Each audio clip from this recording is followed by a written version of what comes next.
श्रावण 10, 2075 साँझको करिब 6 बजे कञ्चनपुर जिल्लाको भीमदत्त नगरपालिका वडा नम्बर 2 मा बसिरहेकी दुर्गादेवी पन्त आफ्नी छोरी निर्मला पन्त साँझसम्म पनि घर नआएपछि निर्मलाकी साथी रोशनी बमको घर जान्छन्, किनकि उनी बिहानको करिब 11 बजे ग्रुप स्टडी गर्न भनी 1.5 किलोमिटर पर रोशनी बमको घर गएकी थिइन्। छोरी हराएको त्यो हताश अनुहार लिँदै छिमेकी लक्ष्मण भट्टको सहयोगमा करिब 8 बजे वडा पुलिस कार्यालय महेन्द्रनगरमा निर्मला हराएको रिपोर्ट गर्छिन्। मध्यरातको 12:30 बजेसम्म पनि वडा कार्यालयबाट निर्मला पन्तको खोजी नभएपछि उनको घर परिवार र छिमेकी मिलेर अस्थायी प्रहरी पोस्ट सल्लाहघारीमा रिपोर्ट गर्छन्।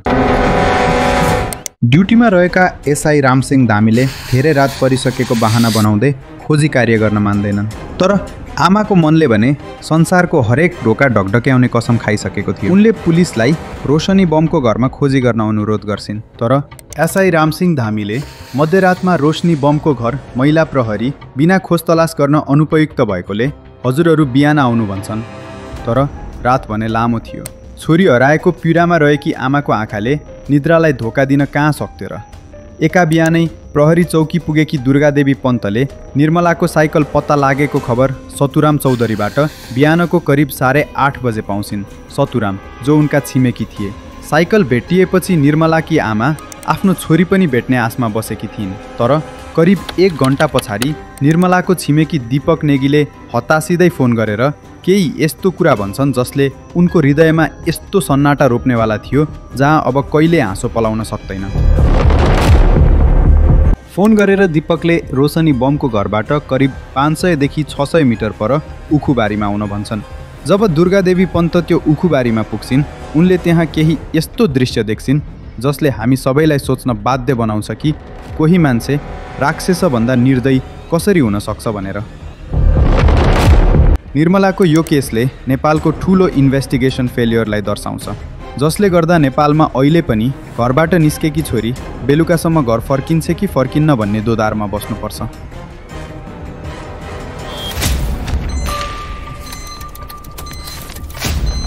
The brutal rape case of Nirmala Panta। 13 वर्षीय निर्मला पन्त कञ्चनपुर जिल्लाको वडा नम्बर 2 स्थित सरस्वती माध्यमिक विद्यालयमा कक्षा 9 मा अध्ययन गर्थिन्। सुदूरपश्चिमको त्यो धरती जहाँ छोरीको शिक्षा र सुरक्षा वर्षौंदेखि केवल एक चुनौती बनेर उभिएको छ, त्यही चुनौती डिटेलमा बुझ्न let's back to the case.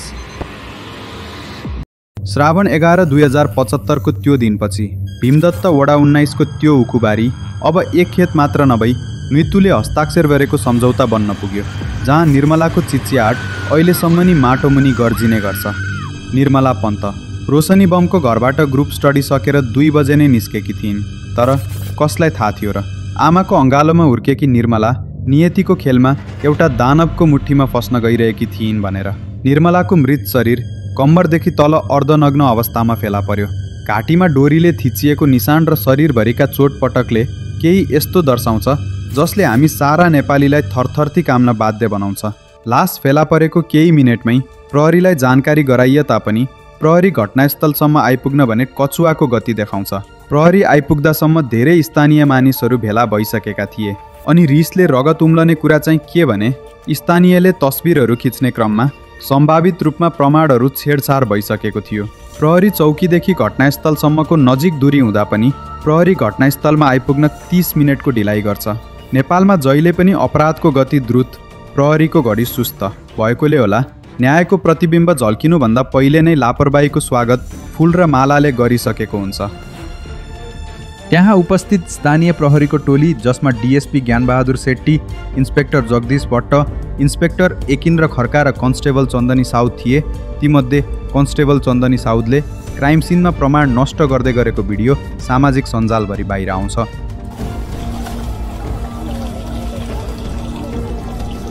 न्याय खोज्न घटनास्थल पुगेका प्रहरी आफै अपराधको साक्षीलाई मेटाउँदै गरेको घिनलाग्दो कुरा थाहा पाइन्छ। यो घटनाले नेपालको प्रहरी अनुसन्धानको इमान्दारितामाथि एक गम्भीर प्रश्न खडा हुन्छ। त्यसपछि निर्मलाको मृत शरीरलाई कञ्चनपुर स्थित महाकाली अञ्चल अस्पतालमा पोस्टमार्टमको लागि लगियो। पोस्टमार्टमको रिपोर्टले यो कुरा पुष्टि गर्यो कि दानवरूपी कुलङ्गारहरूले उनको हत्या बलात्कारपछि घाँटी न्याकेर गरेका थिए। कथामा सानो ट्विस्ट आउँछ। पोस्टमार्टम प्रक्रियामा भएको गम्भीर गल्ती बाहिर आउँछ। जिम्मेवार अनुसन्धान अधिकारी घटनास्थलमा उपस्थित नभई गरिएको त्यो पोस्टमार्टमले स्ट्यान्डर्ड क्रिमिनल इन्भेस्टिगेसन प्रोसिडरको ठाडो उल्लङ्घन गरेको पाइन्छ। अझ पोस्टमार्टमका लागि महत्त्वपूर्ण कागजातहरू जस्तै उनको चोटपटकको स्थान, कपडाको अवस्था र रगतका दागहरूको रेकर्ड पर्याप्त थिएन। साथीहरू, तपाईहरूमध्ये कोही हार्ट पेसेन्ट हुनुहुन्छ भने कृपया यो भिडियो यहीँबाट रोक्नुहोस्, किनकि यो त केवल एक सुरुवात मात्र हो। अनुसन्धानको सबैभन्दा ठुलो असफलता आउन बाँकी नै छ। निष्पक्ष अनुसन्धानका लागि आवश्यक पर्ने फरेन्सिक सटिकताको घोर अभाव देखिन्छ। डिएनए नमुना केवल एउटा कपासले ढाकिएको स्टिक प्रयोग गरी सङ्कलन गरियो, जुन एउटा नन स्ट्यान्डर्ड तरिका हो। र यहीँबाट सुरु हुन्छ देशकै सबैभन्दा कलङ्कित अनुसन्धानको, किनभने कागजमा अनुसन्धानहरू त भयो, तर न्यायलाई भने झुटा प्रमाणले जलाइदियो। अनुसन्धानको जटिलता झन बढ्दै जान्छ। घटनास्थलबाट लिइएको डिएनए नमुनामा मेल स्पर्मको सङ्ख्या अत्यन्तै कम थियो। अझ झन रिस उठ्दो कुरा त त्यो नमुनामा महिला र पुरुषको डिएनए अन्योलपूर्ण तरिकाले मिसिएको पाइन्छ। यसले गर्दा अपराधी पहिचान गर्न सकिने भरपर्दो अटोजोमल डिएनए टेस्टको सम्भावना नै समाप्त भयो। सोही कारणले उनीहरूसँग एउटै सीमित विकल्प बाँकी रह्यो, वाइटिआर प्रविधि। वाइटिआर यो यस्तो प्रविधि हो जसले वंश त पत्ता लगाउँछ, तर व्यक्ति पहिचान गर्न भने सक्दैन। यी सब त्रुटिहरू हेर्दा लाग्छ कि निर्मला पन्तको बलात्कार पछिको हत्या संयोग मात्र नभई बरु एउटा प्रिप्लान्ड मर्डर हो भनेर। यो भद्रगोलमा केही राज अवश्य लुकेको थियो, जसले प्रमाणको बाटो नै मोडिदिनेवाला छ। अनुसन्धानको दौरान थाहा हुन्छ कि क्राइम सिन अफिसरले क्राइम सिन किट्स बक्स प्रयोग नै गर्दैनन्। अझ लाजमर्दो कुरा त सबै महत्त्वपूर्ण भौतिक प्रमाणहरू सङ्कलन नै गरिँदैन। निर्मलाको प्यान्ट र भित्री वस्त्र अस्पताल पुर्याउने एम्बुलेन्समा नै हराउँछ। वास्तवमा यी प्रमाणहरू हराइएको थिएन, बरु त्यो उच्च ओहदामा बसेका प्रहरीले न्यायको साँच्चीकै हत्या गरिदिए। साथी हो, म मजाक गरिराखेको छैन। अनुसन्धान प्रमुख एसपी दिलिराज बिष्ट आफै लास फेला परेको 7 दिनसम्म घटनास्थल पुग्दैनन्। यति मात्र होइन, निर्मलाको शवको दाह संस्कार गर्न पनि हतार गरिएको थियो। यी सबै त्रुटिहरूले गम्भीरताको कमी र लापरवाही दर्शाउँछ। अब त हुँदा एनएचआरसीले आफ्नो छुट्टै अनुसन्धान सुरु गर्यो। यो सबै हेर्दा यस्तो लाग्छ कि सत्यको पहरेदार नै प्रमाणको चितामा घिउ हाल्दै थियो। अब म हजुरहरूलाई त्यहाँ लैजानेछु जहाँ अनुसन्धानको चरण सुरु भयो र सस्पेक्टहरूलाई गिरफ्तार गर्न थालियो। अगस्ट 20, 2018 पुलिसले 41 वर्षीय दिलीप सिंह बिष्टलाई गिरफ्तार गर्यो। फर्दर इन्भेस्टिगेसन गर्दा दिलीप मानसिक रोगी भएको खुलासा हुन्छ। मासुम दिलीपलाई समातेको देखेर जनतामा के प्रहरीले साँचो अपराधीलाई जोगाउँदैछ भन्ने शङ्काको प्रश्न उठ्छ। दिलीपलाई अनेक शारीरिक र मानसिक यातना दिई हत्या स्वीकार्न लगाएको आरोप प्रहरीमाथि लाग्यो। सेप्टेम्बर 11, 2018 दिलीपको डिएनए नमुना घटनास्थलको प्रमाणसँग नमिलेपछि अदालतले उनलाई रिहा गर्न आदेश दियो। यही घटनाक्रमले गर्दा पुलिस र उच्च प्रोफाइल मान्छेहरूमाथि छानबिन हुनुपर्ने दबाब बढ्यो र त्यसपछि एसपी दिलिराज बिष्टको छोरा किरण बिष्ट र भीमदत्त नगरपालिकाका मेयर सुरेन्द्र बिष्टको भतिजा आयुष बिष्टमाथि शङ्का उठ्न थाल्छ। किरण बिष्ट र आयुष बिष्टलाई बचाउनका निम्ति अनेक राजनीतिक हस्तक्षेप हुन थाल्छन्, तर जनताको दबाब यति उग्र थियो कि उनीहरूको डिएनए परीक्षण भएरै छाड्यो। किरण बिष्ट र आयुष बिष्टको डिएनए परीक्षण गरेपछि राजनीतिक पावर यति लगाइयो कि दुवैजनालाई औपचारिक रूपले सोधपुछ नै नगरी डिएनए मिलेन भन्दै सेप्टेम्बर 30, 2018 अनुसन्धान बन्द गरियो। निर्मलाको केस केवल बलात्कार मात्र थिएन, बरु यो एउटा चरात थियो, सत्यको, प्रमाणको र आमाको आशाको। किरण बिष्ट र आयुष बिष्टलाई रिहा गरेपछि यो केस सेलाउनै लागेको थियो, तर राष्ट्रिय र अन्तर्राष्ट्रिय दबावले गर्दा 2 महिनापछि पुलिसले प्रदीप रावल र विशाल चौधरीलाई गिरफ्तार गर्छ। आइजिपी सर्वेन्द्र खनालको निर्देशनमा यी दुईजनाले हत्या स्वीकार गरेको दाबी हुन थाल्यो। तर आश्चर्यको कुरा के भने 2075 साल पौष 5 गतेमा एक छोरी बितेको 5 महिना बितिसक्दा पनि न्याय नपाएकोले दुर्गादेवी पन्तसँग आँसुको बाढी झार्नु बाहेक अरू कुनै विकल्प थिएन। त्यो दिन पक्राउ परेका प्रदीप रावल र विशाल चौधरीको डिएनए नमुना घटनास्थलको डिएनएसँग नमिलेपछि उनीहरू रिहा भए। रिहा भएपछि आइजिपी सर्वेन्द्र खनालले उनीहरूलाई यातना दिएर दोषी स्वीकार्न लगाएको भन्दै गम्भीर आरोप उठ्छ, जुन कुरालाई पछि मानव अधिकार सङ्गठनले पनि समर्थन गर्यो। प्रदीप रावल र विशाल चौधरी भन्छन्, हामीलाई बाँधेर आँखा छोपी टाउकोमा पेस्तोल राखेर घटनास्थलमै लगेर मारिदिन्छु, घर आगो लगाइदिन्छु भन्दै प्रहरीहरू धम्क्याउँथे। त्यति मेन्टल टर्चर मात्र कहाँ हो र? शरीरको जताततै लट्ठीले हान्ने, बिजुलीको हिटरमा पिसाब गर्न लगाउने, लगातार 3 दिनसम्म खुट्टाको पैँतालामा प्लास्टिकको पाइपले प्रहरीहरू कुट्ने गर्थे। त्यो पलमा प्रदीप रावल र विशाल चौधरी अपराधी नभई बरु प्रहरीको रिसको शिकार बनेका थिए। न्याय मरेको जस्तो देखिन्थ्यो र सत्यको चियान उनीहरूको शरीरमा कोरिएको थियो। योबाट हामी बुझ्न सक्छौँ कि यो कुनै अनुसन्धान नभई बरु एउटा रगतको व्यापार चलिरहेको थियो, जहाँ प्रहरीले सत्य बेच्थे र डरको शङ्ख फुक्थे। निर्मलाको न्याय खोज्दा सारा देशले थाहा पायो कि सत्य सधैँ पीडितको लाससँगै गाडिन्छ भनेर।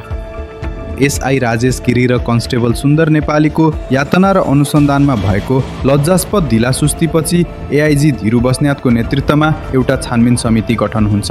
यो 9 सदस्य रहेको कमिटीले डिसेम्बर 18, 2018मा एउटा रिपोर्ट प्रकाशित गर्छन्। यदि तपाईँ हार्ट अट्याकको रोगी हो भने यो भिडियो यहीँ बन्द गर्नुहोला, किनभने त्यो रिपोर्टमा केही यस्तो कुरा छ जसले शान्तिको प्रतीक रहेका गौतम बुद्धलाई समेत रिस उठ्न सक्छ। रिपोर्टमा इन्स्पेक्टर जगदीश भट्ट निर्मला हराएको रात खोज्नुको सट्टा रक्सी सेवन गरिरहेको र एसपी डिलिराज विष्टले शङ्कास्पद व्यक्ति दिलीप सिंह विष्टलाई दोषी प्रमाणित गर्ने प्रमाणहरू सङ्कलन गर्नमा ध्यान नदिएको पत्ता लाग्छ। अनि अझै त्यही रिपोर्टका अनुसार पोलिग्राफ टेस्टमा उनी केही लुकाइरहेको अवस्थामा फेला पर्छन्। पोलिग्राफ टेस्ट भनेको लाइट डिटेक्टर मेसिन हो, जसले मान्छेलाई प्रश्न सोद्धा उसको मुटुको धड्कन, श्वास प्रश्वास र पसिना जस्ता कुराहरू नापेर रेकर्ड गर्छ। यदि कसैले झुटो बोल्यो भने ऊ डराउँछ र यो मेसिनमा उसको डर देखिन्छ, जसले गर्दा पुलिसलाई उसले झुटो बोल्यो कि साँचो भन्ने थाहा पाउन मद्दत पुग्छ। प्रतिवेदनले झुटा प्रमाण जुटाएको र यातना दिएको आरोपमा 14 जना अधिकारीहरूलाई दोषी किटान गरेको थियो, जसमध्ये दोषी ठहर गर्दै एसपी डिल्लीराज विष्टलाई आजीवन सरकारी सेवाका लागि अयोग्य भनेर बर्खास्त गरिन्छ। तर डिएसपी ज्ञानबहादुर शेट्टी र अङ्गुर जीसी सहित 4 अधिकारीहरूलाई भने निलम्बन मात्रै गरिन्छ। यिनीहरू पेसाले प्रहरी भए पनि आत्मा बेचेर अपराधको लगानी गर्न भने पछि परेनन्। सबैभन्दा सुरक्षित मानिएको प्रहरी निकायमै यस्ता अनेकौं त्रुटि देखिएपछि एनएचआरसीले हस्तक्षेप गर्छ। 2075 साल माघ 12 गते एनएचआरसीले नेपाल सरकारलाई 4 बुँदे सिफारिस सहित एक व्यापक प्रतिवेदन बुझाउँछ, जसमा प्रहरीको लापरवाही, विशिष्ट अधिकारीहरूमाथि छानबिन हुनुपर्ने र प्रणालीगत सुधारको माग थियो। तर अब जे हुन्छ त्यसले तपाईलाई हाम्रो देशको सिस्टम कुन स्तरसम्म भ्रष्ट छ भनेर सोच्न बाध्य बनाइदिन्छ। एनएचआरसीले दिएको त्यो सिफारिस कागजमै कैद हुन्छ, जसले गर्दा प्रतिवेदनले दोषी तोके पनि राष्ट्रले भने आफ्नो कान बन्द गरेको पाइन्छ।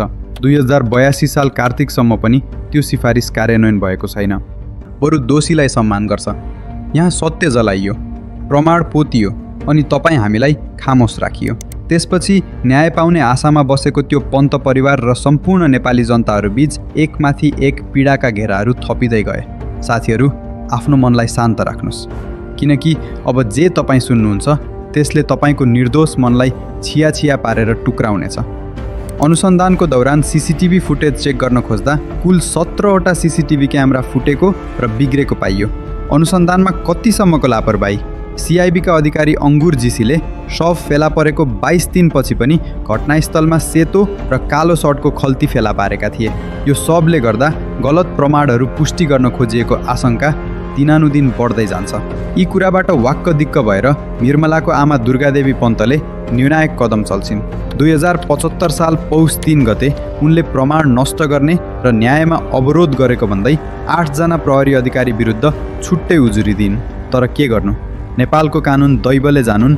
यातनाको आरोप लागेको 2 वर्षभन्दा बढी समयपछि 2077 साल श्रावण 15 गते न्यायाधीश गोपाल प्रसाद बास्तोलाले कञ्चनपुर जिल्ला अदालतका प्रतिवादीहरूले प्रमाण नष्ट गरेको र यातना दिएको कुनै प्रमाण फेला नपरेको फैसला सुनाउँदै 8 जना प्रहरी अधिकारीलाई यातना र प्रमाण नष्ट गर्ने दुवै आरोपबाट सफाई दियो। मुद्दाको सुनवाई त भयो, तर न्यायालयको ती कानहरू बिकिसकेका जस्तो देखिन्छ। त्यो फैसलाले न्यायको प्रतीक्षामा बसेका आँखाहरूमा धुलो मात्र नभई एसिड छर्किने काम गर्यो। राजनीतिक हस्तक्षेपले गर्दा निर्मला पन्तको यो केसमा प्रमाणहरू पग्लिएर गए र न्याय खरानी हुन पुग्यो। यो फैसला अन्यायपूर्ण थियो किनभने अदालतले प्रमाण नष्ट गर्ने मुद्दालाई आफ्नो साप्ताहिक वा दैनिक सुनवाई सूचीमा राखेन। जुलाई 29मा यातनाको मुद्दा सुन्यो र जुलाई 30मा जारी राख्ने तालिका थियो। तर जुलाई 30को त्यो कालो बिहानी जब वादीका वकिलहरू सत्यको पोको बोकेर अदालत पुग्न तयार हुँदै थिए, उनीहरूलाई प्रमाण नष्ट गर्ने मुद्दाको सुनवाईमा उपस्थित हुनबाट वञ्चित गरियो। न्याय माग्नेहरूकै अनुपस्थितिमा न्यायको नाटक देखाइयो। त्यो दिन अदालतको ढोका बन्द भयो र सँगै बन्द भयो सत्यको अन्तिम आशा पनि। जब यो षड्यन्त्रको दुर्गन्ध सडकभरि फैलियो, कम्तीमा न्यायको रक्षक र सरकारी वकिल भने बोल्नु पर्थ्यो। तर सरकारी वकिलले त्यो दाग लागेको फैसलालाई पुछ्न अदालतसम्म लैजाने आँट समेत गरेन। यहाँसम्मको घटनाक्रम हेर्दा लागिरहेको थियो कि न्याय दिने त्यो न्यायपालिका नै राजनीतिक शक्तिको आडमा भनौँ या पैसाको आडमा पुरै बिकिसकेको जस्तो। त्यसको फलस्वरूप 2075 साल श्रावण 1 गते स्थानीय आफन्त, विद्यार्थी सङ्गठन, महिला अधिकार समूह, मानव अधिकार कर्मी र राजनीतिक दलका भ्रातृ सङ्गठनले भीमदत्त नगरपालिकामा विरोध प्रदर्शन सुरु गरे। एउटा सानो सहरको पीडा अब पुरै देशको छातीमा आगो बनेर दङ्कियो। उनीहरू महाकाली अस्पतालको गेटमा उभिए जहाँ पीडाको सुरुवात भयो। उनीहरू महेन्द्रनगरको बजारमा उर्लिए जहाँ सत्यको खोजी भयो। उनीहरू नगरपालिकाको ढोका अगाडि बसे जहाँ न्यायलाई ताल्चा मारिएको थियो। खासमा उनीहरूको माग के थियो र? उनीहरूले कुनै सिंहासन मागेका थिएनन्। केवल एउटा प्रश्न सोधिरहेका थिए कि एउटी 13 वर्षकी नानीको अस्मिता लुटिँदा किन प्रहरी सुतिरह्यो? प्रमाण धोएको, मेटाएको भिडियो संसारले देख्दा किन ठुला हाई प्रोफाइलका अनुहारलाई सत्ताको छाताले जोगायो? तर सरकारको तर्फबाट भने मौनताको बाँध चलि नै रह्यो। किनभने यो बहिराहरूको देश हो। यहाँ न्याय माग्दा फेरि प्रहरीद्वारा गोली उपहार मिल्छ। अगस्त 24, 2018 निर्मला पन्तको विरोध प्रदर्शनमा गएकी 14 वर्षीय सनी खुन्नाको प्रहरीले अन्धाधुन्दा गोली चलाउँदा मृत्यु हुन्छ। यो निर्दयी सरकारले बालबालिकाहरूलाई एउटा खेलौना सरह व्यवहार गर्छ। सायद त्यो सनी खुन्नाको मामिला होस् या जेनजेड आन्दोलन नै। तर खैर, सनी खुन्नाको निधनपछि आन्दोलन झन् चर्किन्छ र त्यही चर्किएको आन्दोलनलाई शान्त गर्न अश्रु ग्यास र गोली चलाइन्छ। र योचोटि पनि 20 वर्षीय युवा अर्जुन भण्डारीलाई गोली लाग्छ। तर जे होस्, उनको मृत्यु भने हुँदैन। यस्तो प्रहरीको क्रूर व्यवहार देखेर एनएचआरसी भने मौन बस्न सक्दैन र गोली चलाउने प्रहरीमाथि कारबाही गर्छ। अब बिस्तारै कञ्चनपुरको त्यो आगो काठमाडौँसम्म फैलियो। देशका हरेक चोकमा न्यायको चिच्याट गुन्जियो र काठमाडौँको त्यो चिसो सडकमा सेप्टेम्बर 2018मा निर्मलाका बाबुआमा 2 जोडी थकित आँखा लिई न्यायको पोस्टर बोकेर धर्नामा बसे। उनीहरूको त्यो न्याय नपाएर थाके हारेको अनुहार, आँखामा पिल पिल आँसुले गर्दा सरकारको कुर्सीमाथि सबैभन्दा ठुलो दबाब बन्न पुग्यो। तर सिंहदरबारमा भने अर्कै खेल चलिरहेको थियो। यहाँसम्म भयो कि पीडितको परिवारलाई न्याय होइन धम्की दियो। त्यो छोरी गुमाएकी आमा, उनको हातमा न्यायको फाइल होइन एउटा लिफाफा थमाइयो जसमा नगरपालिकामा जागिर र क्षतिपूर्तिको केही पैसा दिएको थियो। सरकारले राम्रै त क्षतिपूर्ति दिएछ भन्ने साथीहरूलाई बताइदिउँ कि यो क्षतिपूर्ति नभई निर्मलाको रगत बेचेको मूल्य थियो। निर्मला पन्त यो नाम केवल एक किशोरीको होइन, बरु यो देशको आत्माको हो जसले हरेक रात चिच्याउँछ, मेरो दोष चाहिँ के थियो? 7 वर्षसम्म निर्मलाले न्याय नपाउँदा सरकारको दोष त छँदैछ। तर अब एउटा प्रश्न भने हामीतर्फै फर्किएको छ। के हाम्रै ठाउँबाट आवाज उठ्न पो कमी भयो कि? ट्याक्स पेयरको पैसा भनेर श्रृङ्खला खतिवडाको बारेमा आलोचना गर्ने ती बोलीहरू किन निर्मला पन्तको बिजोग देख्दा उठ्दैनन्? अब प्रश्न उठ्छ, के हामी अझै चुप बस्ने? तल कमेन्ट सेक्सनमा गृह मन्त्रालयको र प्रधानमन्त्री कार्यालयको इमेल ठेगाना दिएका छौँ र साथसाथै इमेल टेम्प्लेट पनि। अब तपाईहरूले आफ्नो काम सायद बुझ्नु नै भयो होला। भनिने गरिन्छ कि अपराध गर्ने भन्दा अपराध सहने र अपराध विरुद्ध आवाज नउठाउने ठुलो दोषी हुन्छ भनेर। यो भिडियो हेर्ने तपाईँको आवाज प्रधानमन्त्री र गृह मन्त्रालयसम्म नपुगेको खण्डमा हामी बुझ्नेछौँ कि निर्मलाको बलात्कार राक्षसले गरे पनि त्यसलाई अप्रत्यक्ष सहयोग तपाईँले मौन बसेर गर्नुभयो। र यो भिडियोलाई आफ्नो 5 जना साथीमाझ सेयर गर्नुहोस्, किनभने गृह मन्त्रालय र प्रधानमन्त्रीलाई जति धेरै इमेल आउँछ त्यति नै छिटो मामलाको गम्भीरता बुझेर कामहरू गर्नुहुनेछ र आफ्नो प्रत्येक भिडियोमा निर्मला पन्तको न्यायको लागि आवाज उठाउने वाइ सो अफेन्डेडलाई सब्स्क्राइब गर्नुहोला। भिडियो अन्तिमसम्म हेर्नुभएकोमा अनुग्रहित छु र तपाईँभित्र रहनुभएको परमेश्वरलाई प्रणाम गर्छु। मेरो प्रणाम स्वीकार गर्नुहोस्।